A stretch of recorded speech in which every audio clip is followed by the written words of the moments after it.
Donc maintenant que l'atelier de manipulation a été présenté, n'hésitez pas à regarder la vidéo plusieurs fois et à essayer de le faire aussi vous-même si vous en avez besoin. En général, pour le développement simple, comme c'est simple, on comprend assez vite ce qui se passe. Donc là, je vous propose de voir 4 exemples ensemble.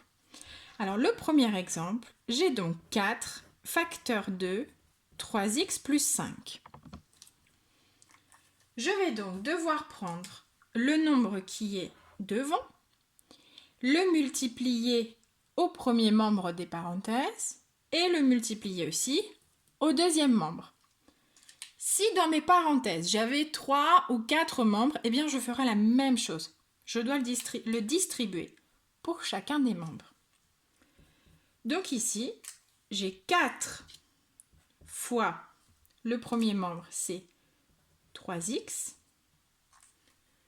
Ensuite ici, attention, j'ai un signe plus, donc il vient ici. Je reprends 4 fois le deuxième membre cette fois-ci, 5. D'accord? Je le prends, je le distribue. Combien est-ce que j'ai de membres dans mes parenthèses? J'en ai 2, donc le nombre qui est devant les parenthèses, je dois le retrouver 2 fois, ce qui est bien exact. Ensuite, je calcule 4 fois 3x, c'est bien 4 fois 3, 12, mon x ne bouge pas, plus, ça ne change pas, 4 fois 5, 20. Et c'est terminé. Je vérifie, c'est exact. Deuxième exemple, on va le faire sur le côté. Alors cette fois-ci, j'ai x facteur de 4y plus 6.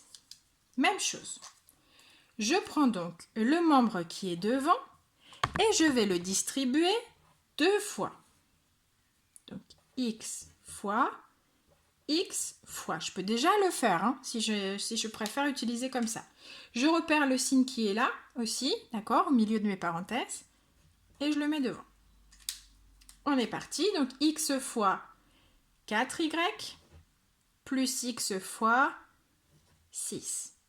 On se relie. X fois 4y plus x fois 6. Maintenant, je calcule x fois 4y. Alors, ici, au niveau des nombres, je n'ai que 4, donc ça reste 4.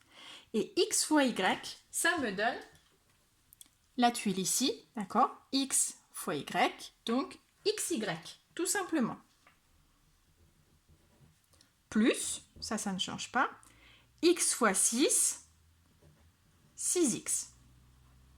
C'est pour ça que j'ai fait la première vidéo de rappel, parce que si vous avez encore du mal avec les simplifications, les réductions, c'est important de les reprendre avant de commencer ce chapitre. Troisième exemple. X facteur de 5x plus 3. Alors, c'est reparti.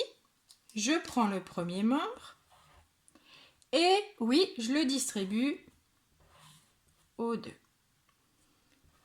X fois 5x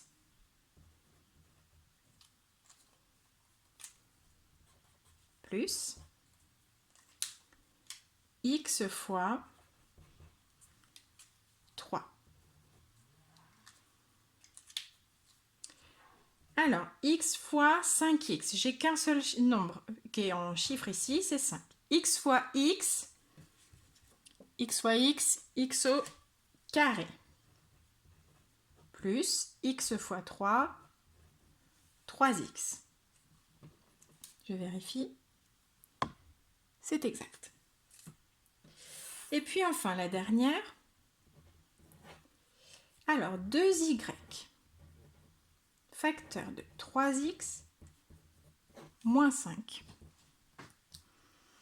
Alors là, je vais vous montrer le conseil que je donne aux élèves qui ont tendance à se perdre et donc à oublier des petits morceaux. Là, on est sur des calculs tout petits, tout simples. Si la parenthèse est plus grosse ou si j'ai des calculs avant et après, parfois, certains ont tendance à se mélanger.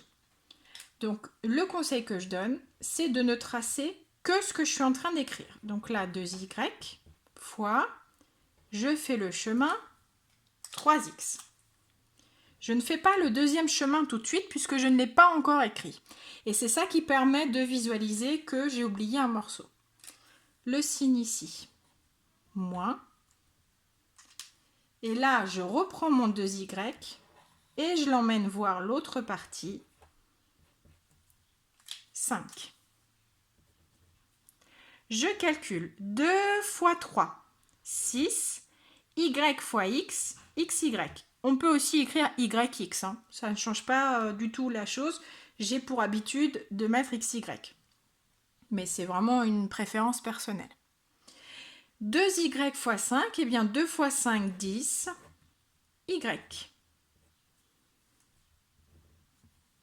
Et voilà, c'est terminé. Donc si vous avez des difficultés ou si vous avez peur d'en perdre un morceau, prenez votre temps pour tracer seulement au fur et à mesure. Pensez toujours à recompter 2 membres, 2 membres. À vous de jouer!